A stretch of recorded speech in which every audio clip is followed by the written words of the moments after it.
I'm watching the collapse of an entire region in real time, and the most disturbing part is that everyone involved seems to think this is normal. Central Asia, that vast expanse of mountains, steppes, and ancient Silk Road cities that Marco Polo once praised for its excellent pastures and rich valleys, is systematically turning into uninhabitable desert. Not over centuries, over decades. And while this environmental catastrophe unfolds, the world's three largest military powers are fighting over who gets to control the wasteland that's left behind. The numbers are mathematically terrifying and geopolitically absurd in equal measure. The glaciers of the Tian Shan and Pamir mountain ranges, which have sustained Central Asian civilization for millennia, are retreating at unprecedented speed.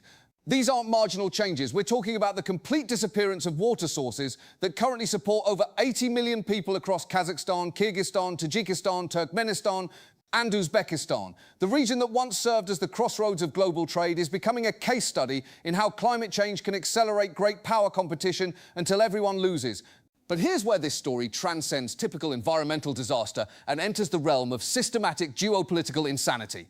While glacial melt threatens to eliminate the region's primary water source, the United States, China and Russia are simultaneously competing for influence over Central Asia's uranium reserves, natural gas deposits and strategic transportation corridors. It's like watching three people fight over the deed to a house that's actively burning down. Everyone's so focused on winning the competition that no one's bothering to put out the fire. The strategic importance of Central Asia has never been higher, precisely because everything else about the region is collapsing. These five republics control some of the world's largest uranium reserves, vast natural gas fields, and agricultural commodities that global supply chains depend upon. More critically, they sit at the intersection of Chinese Belt and Road Initiative routes, Russian sphere of influence calculations, and American efforts to contain both.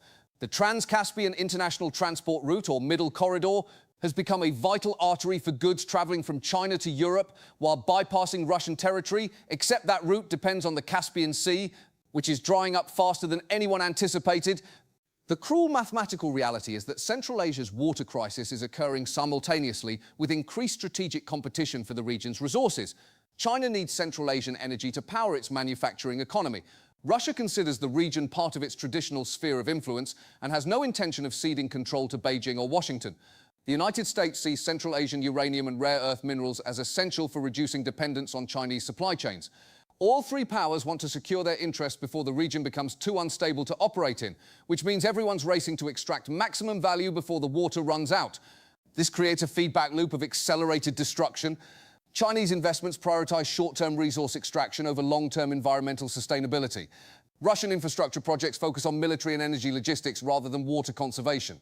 American engagement remains sporadic and primarily focused on counter-terrorism rather than systematic water management.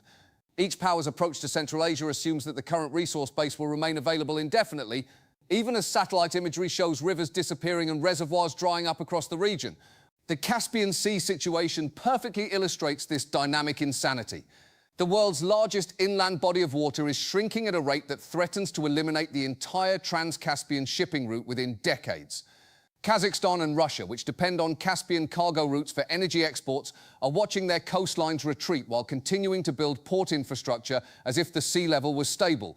Cargo ships that carried oil and natural gas between Aktau, Turkmenbashi and Baku now face increasingly shallow waters that make navigation dangerous and economically unsustainable.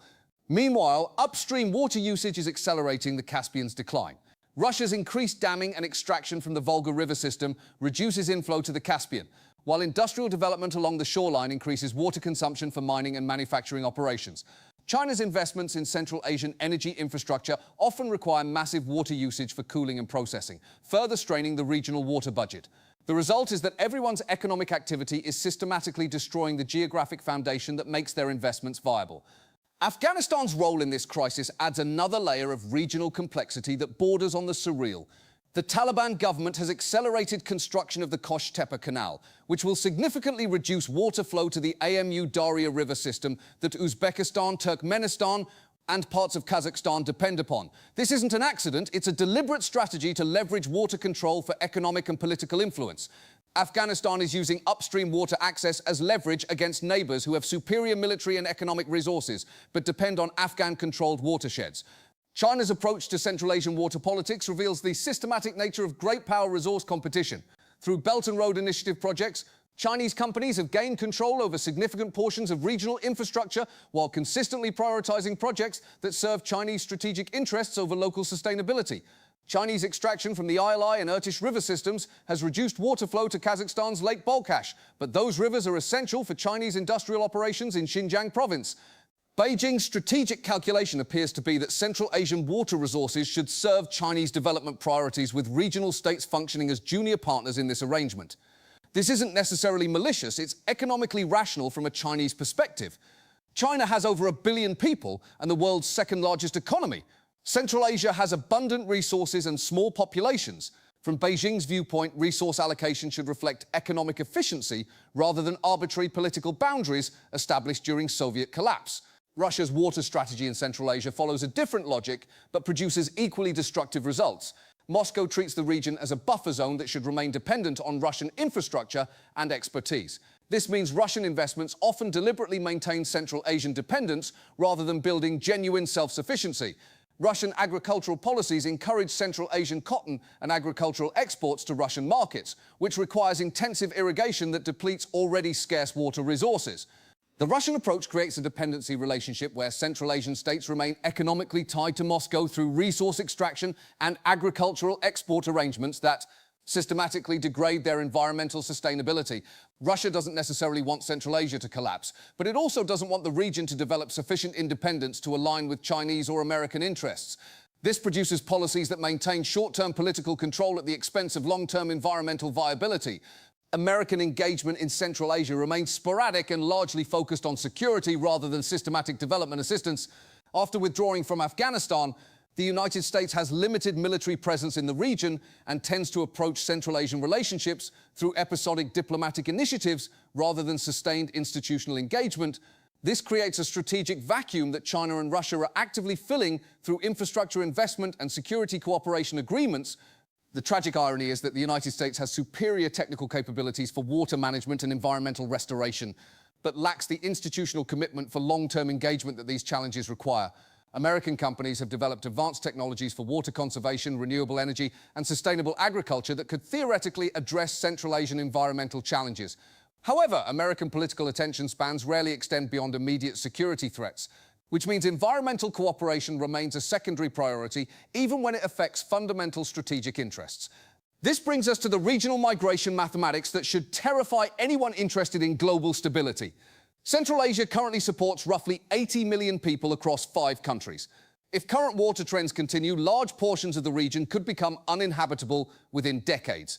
The traditional migration destinations, Russia, China, Turkey, and Europe, are already dealing with significant demographic and economic pressures from existing migration flows. Russia already hosts millions of Central Asian migrant workers and has limited capacity to absorb additional massive population movements.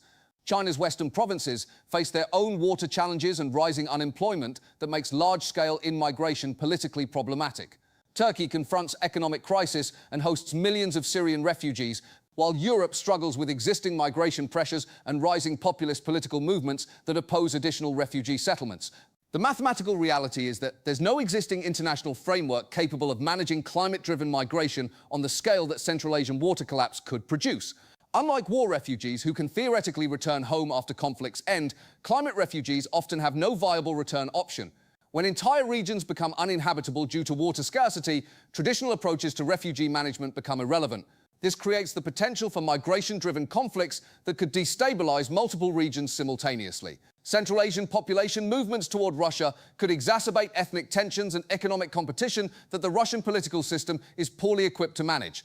Migration toward China could trigger security responses that further destabilize the region. Movements toward Europe could contribute to political crisis that weakens NATO solidarity and European integration. The 3 scenarios that emerge from this crisis trajectory range from extremely difficult to civilization-threatening. The first scenario involves successful international coordination to address Central Asian water challenges before they trigger massive population displacement.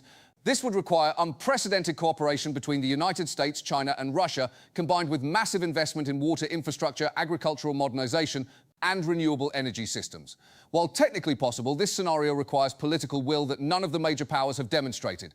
The second scenario is managed regional decline with partial population resettlement.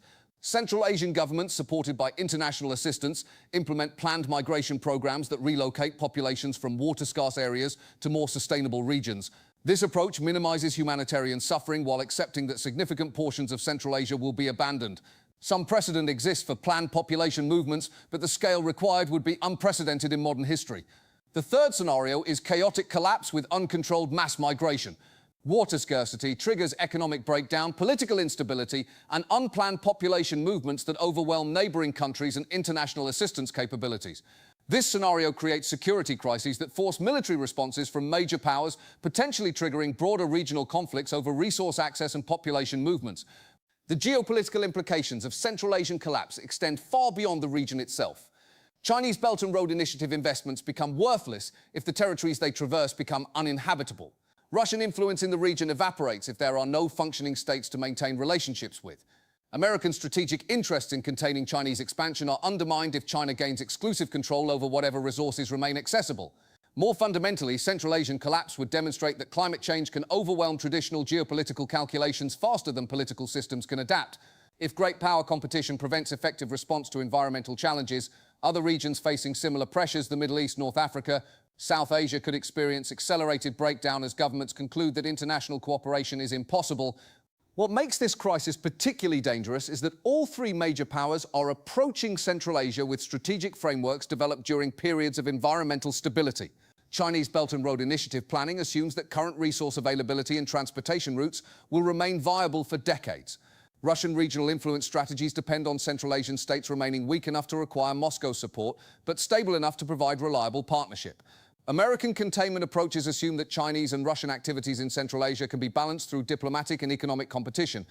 None of these strategic frameworks adequately account for the possibility that the entire regional foundation for competition could disappear due to environmental collapse. This isn't a failure of imagination, it's a failure of political systems that prioritize short-term competitive advantage over long-term sustainability. When your planning horizon is measured in electoral cycles or five-year plans, it becomes difficult to develop strategies for challenges that unfold over decades. The water crisis also reveals how great power competition can accelerate environmental destruction, even when all parties understand the long-term risks. China knows that current water usage patterns in Central Asia are unsustainable. But reducing Chinese industrial water consumption would provide competitive advantages to Russian and American interests. Russia understands that Central Asian agricultural policies are depleting water resources, but changing those policies could reduce Russian economic influence in the region. The United States recognizes that episodic engagement is insufficient for addressing systematic environmental challenges, but sustained commitment would require domestic political consensus that doesn't exist.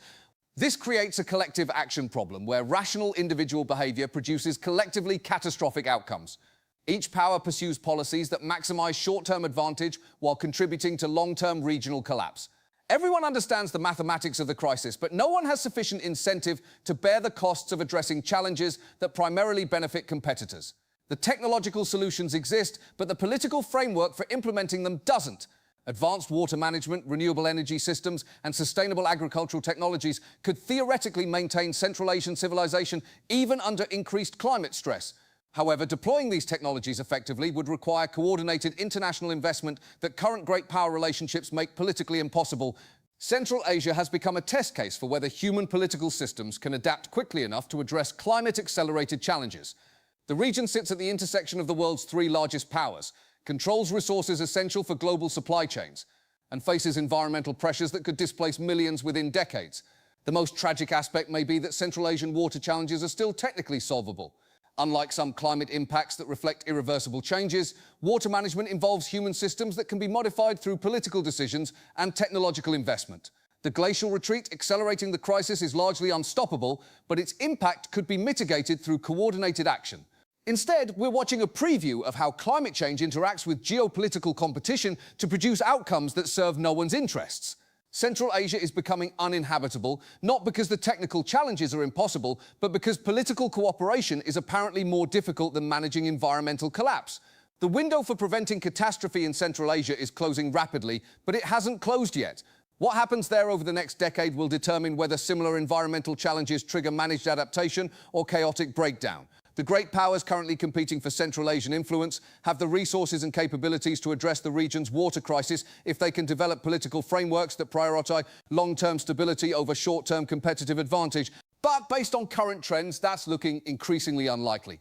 And when the last glaciers melt and the final rivers run dry, the great game for Central Asia will end with everyone losing except the desert.